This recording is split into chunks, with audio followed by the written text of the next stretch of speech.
one thing I find interesting is that deathcore now is very focused on vocals. But still most of the writing is done by guitarists, and unless I'm mistaken, I think I read something that you guys do the same thing where it's usually the guitarist will write something and then you record vocals over that. Have you ever thought about doing it the other way and maybe approaching it like a pop artist would of vocals first and then writing around that? There's been a couple of times where we've written a hook first. The way that Leo tends to write is he can't write a song unless he's showered first. So he'll go in the shower and hum out some stuff and think of riffs that way. Or I'll send him something I was humming, just like cleaning my house or something, and then we'll build a hook from that. I think we're going to do that a little more with the record. Mm-hmm. Because you're right. A lot of times you just get, here's the MP3. There you go, Yeah. buddy. Do whatever you want. Yeah. Yeah.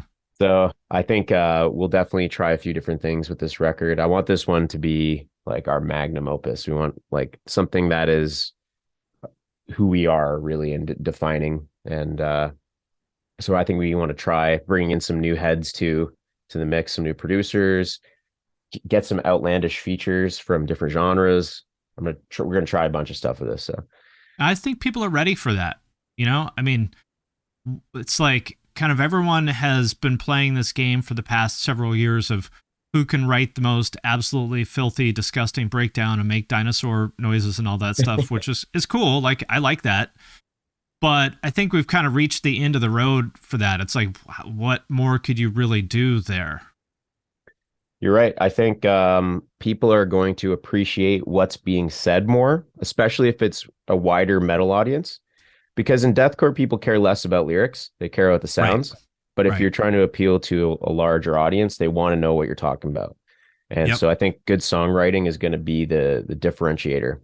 I Yep. think the bands that don't have good songwriting are going to go, unless they have a really charismatic frontman, then they can survive. But Yep. I think good songwriting is going to be what's important, and no more Architects riffs too. So it's got to go. You heard it first. Doomsday Riff. It's banned. I just, you know what? I've said it before. I'm on the phone with Obama every day, and he told me a long time ago. He said, I'm going to ban Doomsday Riffs and I'm going to ban ska, effective July 1st. You heard it here. I wonder what the band thinks of that. That people have been ripping them off for what, 7 years at this point? I asked him. I said, if you had $1 for everybody that's ripped off the Doomsday Riff, how rich would you be? And he said, well, I'll tell you what, I would have paid my house off by now. I wouldn't have a mortgage. There you go. Yeah. Yeah. I mean, so I think people are ready for that. And, to your point about people caring about what you're saying and why. I mean, I think Lorna Shore is a good example of that. Like with The Pain Remains, they had actual emotional depth to that in a way that a lot of bands honestly don't. And people obviously responded to that. They totally did. And they also gave you the monster noises too. Yes. So you got the best of both worlds. So Yep. I think that's a good display of where things can go. And also having like a deathcore ballad song. Yeah. That's something that's awesome and you don't see very often. We did obviously Between Death and Dreams is kind of something in that ballpark, I'd say, but with us, but I think you're going to see more of that kind of stuff moving forward. You might get a monster noise still here and there. I think you got to stay true to the genre in a sense, Yeah. but I think that's where we're headed now is good songwriting.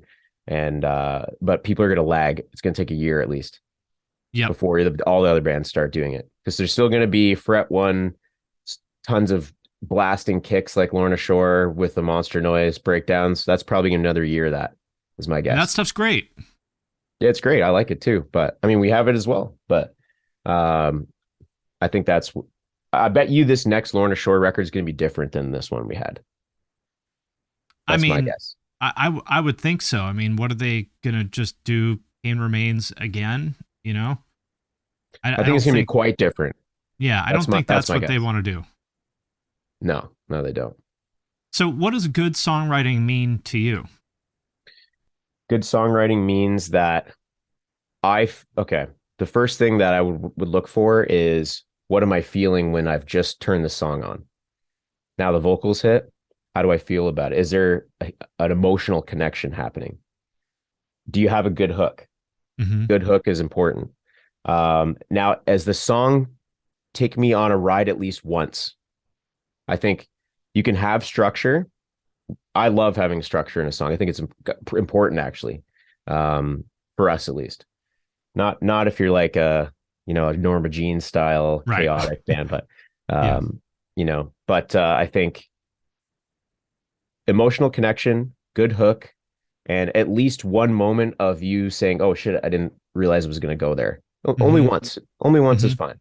I think Yep. that makes a good song and has replay value.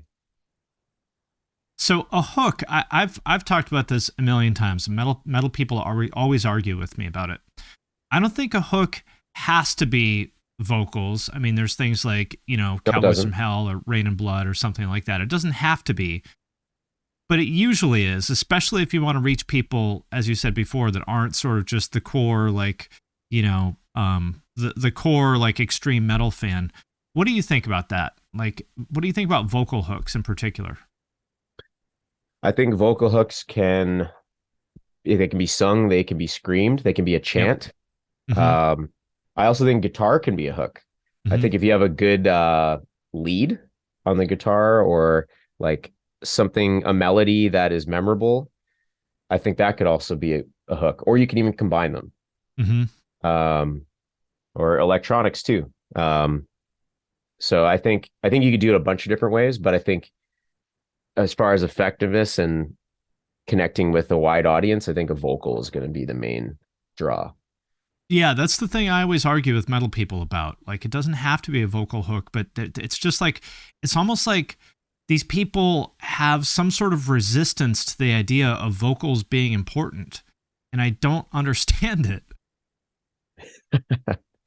I mean, it is guitar based music, but that's one piece of the puzzle. Totally. Um, I think everything comes together for the greater good, but at the end of the day, I think I'd rather listen to a human singing a melody or saying some words that matter to me, whether it's Yeah. hardcore or metal, um, and have that will always stick with me more. Um, sometimes I'll go back to a song for like a main riff or something that I dug, but it's always vocals. Maybe I'm a little biased because I'm a vocalist, but Well, I don't think you are. I mean, and if you look at everybody's favorite bands, most of them, almost all of them, had really strong vocals. They might also have great guitarists and drummers and stuff, but Slipknot, Korn, Linkin Park, whatever, you're yeah, wearing a Necrophagus shirt, that's maybe an exception. Um, but even there, they had yeah, pretty fucking hooky guitars for tech death. they did totally. Um, and the fact that he's able to play that stuff while doing vocals is Right. incredible.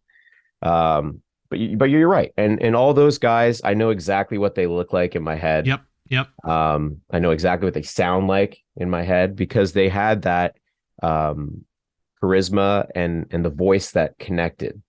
Um, I'm gonna remember that way more than I remember drum tones or a Yep. guitar riff. Um, so I think all the things come together for good. I think if you can have a good guitar riff and a good hook, then you're off to the races. Yeah. Yeah, exactly. I mean, it's not like either or, and maybe people misinterpret me. I'm not saying like guitars aren't, riffs aren't important or anything like that. But like, why would you limit yourself to only being able to work with guitars in the context of creating hooks? Totally. Use all the tools, man. Yeah, they're all there. Um, I feel like, obviously, well, I guess maybe it's probably since COVID, I feel like is when deathcore as a genre sort of came to life again. And I don't really know why, but I feel like, maybe what, 2015 to 2019 or so, it was kind of at a low point, I think, of just like it just being a lot of kind of nerdy, like dudes with beards and cargo shorts kind of thing. Yeah. And then in 2020, something happened, and all these bands kind of had an inflection point, just like you did, like Lorna did, and a lot of new people, a lot of like women and stuff are into deathcore in a way that really hasn't been the case for a long time. And it feels like there's potential to do things that would have been unthinkable 7 or 8 years ago. I think you're totally right. And I think what made it kind of enticing was people were just that people stopped playing the same Suicide Silence, Thyroid is Murder, Carnifex style deathcore and said, you know, fuck it, I'm going to throw that out the window. I'm going to have some of that stuff, but now here's the symphonic aspects. Yeah. Here's the electronic aspects. Here's some new vocal stuff you've never heard before. You Right. got all that at once. So it was like, whoa, what is all this? Like this is exciting. Production kind of changed a little bit. It's not so raw, which I do like, obviously. I mean, that's part of why Suicide Silence sounds amazing. The off the floor raw Yeah. sound that they have. But I think all of those things kind of came together for the modern bands, and they took what those bands did well and sort of added some new flavor to the mix. I think that's what you're seeing in all genres. People are getting influences from other places. You had Juice World, which had some pop punk influence added to hip hop, and emo. So I think you're going to see that more with deathcore. But now we're at the point where, is this going to get bigger? I think it's reliant on having that impact with the vocalists being characters that you remember, Yep. and a voice you remember, and they're saying something that matters to you. Yep. Yeah. If it doesn't happen, it's going to just be where it is now. This is the